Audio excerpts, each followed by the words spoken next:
Turtles are this surprisingly long-lived group. They've been around for an incredibly long time. The first turtles date back to about 220 million years ago, which probably just sounds like a number. But if you think about the age of the dinosaurs, the first dinosaurs are about 230 million years ago. So turtles have been around for this incredibly long period of time. And the first turtle that we know of at this point is called Odontocheles. And Odontocheles looked a lot like a turtle, but it didn't yet have a complete shell, and it still had teeth. These early turtles also didn't yet have the ability to retract the neck fully into the head. And so oftentimes what you'll see on some of these earlier turtles is they have a very spiky neck, and also a fairly long neck. And presumably that's because those spikes were to protect the neck. Those were defensive structures. And it wasn't until later that you start to see this really unique ability to either completely retract the head and the neck into the body, or in many turtles also, as opposed to pulling the head straight back, they'll actually turn the head sideways and then pull it into their shell that way. Jump forward 10 million years, and you get a couple of different fossil species that now have a complete shell, and they've lost the teeth, so they now have what we call a beak, which is what all modern turtles have. So by 210 million years ago, you've basically got animals that look a whole heck of a lot like turtles do today. I mean, turtles sort of found this incredibly successful body plan. And there's certainly been lots of evolution in that 220 million year time period. Some of the earliest turtles clearly had sort of a shell and armor to some extent to basically act as sort of defensive structures to help protect them. Ha! Are you guys okay? We're bulletproof. Sweet. One of the earliest turtles actually had extensions of the shell that actually did a better job of protecting the limbs. But you also saw some really amazing structures, and some of these structures were really quite common throughout that 220 million year evolutionary history of turtles, including things like spikes on the head and spikes on the tail, including even clubbed tails. And so presumably these were defensive structures, but suddenly these turtles are starting to take on an appearance that's much more like Ankylosaurus, which is this well-known dinosaur with this massive clubbed tail. That's harsh, man. That overall morphology is something that has just been incredibly successful and has allowed turtles to do quite well. And of course, they've adapted to a variety of different habitats. You get tortoises on land, you get sea turtles, and you get freshwater turtles. And so they're able to exploit, a large number of environments, which is in part why we see them across much of the globe. One of the most amazing ones is right here in North America. So the single largest turtle that we know of is a turtle found in the fossil record of Wyoming and South Dakota. It's a species called Archelon. And that was a marine species, and it lived in this huge, shallow sea that covered much of North America at the time. So you're finding these fossils really, all over the place. This is insane. While the turtle species developed over time with proof in the form of fossils, these remains were uncovered on a global scale, from North America all the way to the Far East, home of the ninja. The ninja were actually called the shinobi. Shinobi actually means to steal away or shadow warriors. These were types of people that would be hired by different areas, either different samurai or different villages and so on, to do espionage work, to do arsonists, to spy and all that. So these people had to be stealth. They had to be in the shadow. They had to be unaware and get into the situation, do their job, and get out. So that's what the ninja was all about. Like shadows in the night, completely unseen. How's that? It's a camera flash.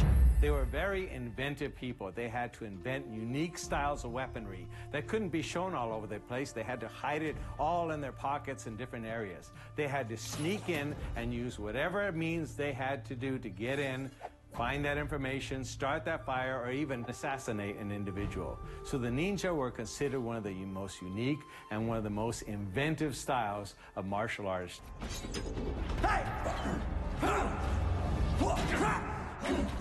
As the 12th century to the 15th century went by, the folklore of the ninja became more and more prevalent. All of a sudden, instead of just men, they were like ghosts that would appear out of the shadow. Later, during about the 15th century, things kind of changed. There weren't that many wars. The Tokugawa period came in. The samurai will kind of be removed. So the ninjutsu, the ninjas, which were called the shinobis, still wanted to survive. They still were needed, but what they had to do is change the whole outlook for how everybody looked at them. So instead of saying, oh, that's an assassin walking by, they had to change the name from shinobi to ninja. And from ninja, they made it more of a martial art.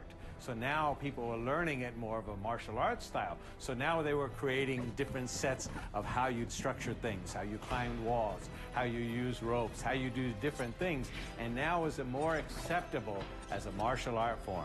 And people looked at the ninja with awness rather than, ooh, they're just assassins. While the legend of the ninja grew, the secret clan had to continue to adapt and evolve as decades passed, much like the turtle over centuries. Longevity in turtles varies across species, and the sad reality is that we actually don't have a very good idea of how long turtles can actually live to. The oldest known turtle is a turtle that was actually collected by Captain James Cook and presented to the royal family of Tonga, and they kept it for 189 years before it passed away of natural causes.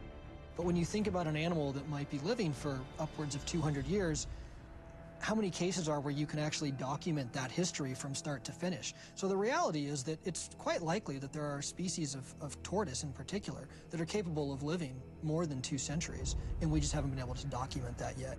But in general, most of the turtles that we think about, things like common freshwater turtles and box turtles, are probably somewhere on the order of sort of 30 to 70 years. It's probably pretty common for most species, and it's really some of these tortoises that are getting up to sort of the 200-year mark. There's a lineage of turtles called the Meolonids. These were present until about 2,500 years ago. The last remaining Meolonid populations were on the island of Vanuatu, where they were believed to have been hunted to extinction by the early people that arrived to Vanuatu.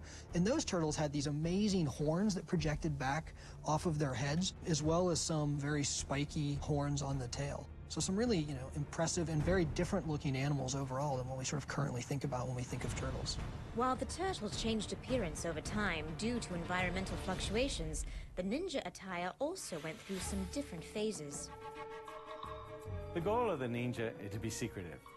They had to get in and get out very quickly. They learned to climb walls. They wore dark outfits, and mostly they covered most of their face so people wouldn't see. They'd have certain ways of running so their arms wouldn't flail in the wind. Okay, so they had to keep everything very close and very tight. Same thing as their weapons. So everything had to be very secretive. The last thing you want is advertise you're a ninja. Many people said the ninja outfit came from the Bunraku theater. The Bunraku theater is the puppetry for Japan. These were puppets that were used to talk about different plays and different things, and there would be a handler behind each puppet. And each one would hold the arm and move the arm movements for the different plays. But they would be in an all-black outfit, and if you look very closely at the handlers of the puppet, they looked exactly like the ninja. So many people said that's where the ninja got their outfits from watching the Bunraku theater. While the intention of the ninja uniform was to camouflage and conceal, the turtle shell's primary function was protection. Turtle shells are this absolutely amazing structure that's this combination of dermal bone with existing bone, so the ribs and the backbone. And then on top of that layer of bone are these scutes. And the scutes are mostly made up of keratin, so the same stuff that is in our fingernails. And that provides this very protective, almost armor-like shell for these turtles. Turtles, of course, are vertebrates, and like all other vertebrates, turtles have a backbone. They have a vertebral column, and that vertebral column is fully integrated with the shell, with what we call the carapace, which is the top part of the shell. And so as you move along the neck of a turtle, you move down through the cervical vertebra. Eventually you get to vertebrae that are actually fused with the shell, and so the vertebra and the ribs are forming part of the skeletal structure that is the shell. And so there's no way that a turtle can leave its shell, because the shell is completely integrated with the entire body of that organism. While the turtle shell serves a defensive purpose in most cases, the ninja were also developing defensive skills, changing and adapting their physical appearance to remain in secret. One of the most unique aspects of the ninja is being able to camouflage himself. Now, most people see the Hollywood ninja in the different black outfits, and that is quite true in some cases.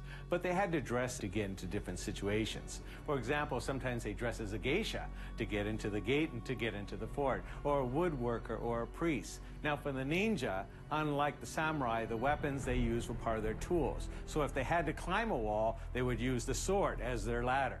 They would hide their weapons in different places so they can throw them out very quickly. They use poison. They use different types of things, whatever they needed to do, make it small and compact to whatever they wore, and get into the situation. Sometimes they'd hide in the water, you know, with a little reed on top to hide underneath, or sometimes they'd hide in the ground. So whatever they needed to do their job and get paid, that's what they would do. While the ninja developed many impressive skills, the impervious turtle also has many astounding traits. Because you see turtles in a wide variety of habitats, their unique adaptations differ by some of those habitats. So leatherback sea turtles, for example, are capable of making these massive dives to impressive depths, like 4,000 feet deep in the water, looking for things like squid and other food items. And that's pretty amazing to think about, to be able to sustain a dive when you're encountering atmospheric pressures that are as great as you would experience at 4,000 feet of depth. If you look at something like the desert tortoise, and many other species of tortoises, they can go months or years without taking a drink of water. And they're getting all of the liquid that they need, all of the water that they need from the food, from the plants that they're eating. So I think that's a pretty amazing adaptation. You see a huge variety of really interesting adaptations in various turtle species. As survival pushed evolution along, turtles excelled in developing key skills to keep the species prominent. The ninja weaponry also evolved, becoming more stealth and dangerous over time. Let's talk about a little bit about the ninja turtles and the different weapons that they have. One of the turtles has a sword, katanas. He has actually two swords. It's a little bit different than the actual Japanese katana sword. The katana is more of a long sword, more of a curve. The ninja sword is more of a straight sword, usually bladed on both ends, sharp on both ends. And in this case, the turtle uses two of them in the back behind him. One of the more common weapons is the bow staff used in one of the Ninja Turtles. Bow staff is considered the father of all martial arts weapons. It is a very effective weapon used. It's a long staff, usually about to the ear, about this high, and it's used quite a bit for hitting. It's a very powerful weapon, and it's very hard to defend against if someone knows it very well.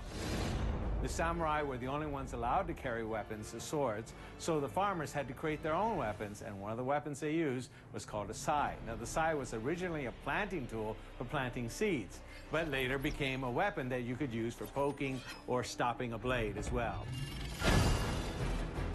Dude. Nunchucks is one of our most unique style of martial art weapon. Many people think it's just Japanese weapon, but it's also from many of the different Asian countries. Japan, China, the Philippines, Korea all had the same type of weapon. The nunchaka was actually a long pole with a small stick on the end, and it was used for making wheat and rice. So they were pounding it. So when you see the old movies or the old pictures of someone pounding rice and wheat, it would be a nunchaka. And all they did was just taper it down and make it small weapons, and it became very popular. While ninja artifacts and recreated weaponry can certainly be found in and amongst Manhattan, the turtle has also found a home in the Big Apple. I think one of the most interesting and sort of realistic aspects of the Teenage Mutant Ninja story is that in the earliest incarnation, it was that these turtles were dropped into the sewer, were living in the sewer. And what's interesting about that is that in New York, there really aren't that many native turtles cruising around New York. But you go to New York City, and there are some turtles. There's actually a number of turtles hanging out in Central Park, the most common of which is the red-eared slider. This is the most common species in the pet trade. It's the most common species in the New York area. It's not native to New York. Red-eared sliders should not be in New York. Those were all released pets. So the idea that somebody, that some turtles got into the sewers of New York is actually not all that far-fetched, in the sense that lots of turtles have been dumped in urban ponds and urban waterways in New York as it already stands. Please keep your arms and legs inside the shell at all times. One of the biggest areas of turtle research that's really grown in the last, I'd say 25 years, is the conservation science. Trying to figure out what are the threats to these various species, and what we can do to try to keep some of these species on the planet. It's certainly my hope that people can see the movie, they can get excited about turtles, but then they can sort of take those extra few steps and really learn a lot more about turtles and realize that there's this big conservation side that we should all be really passionate about as well.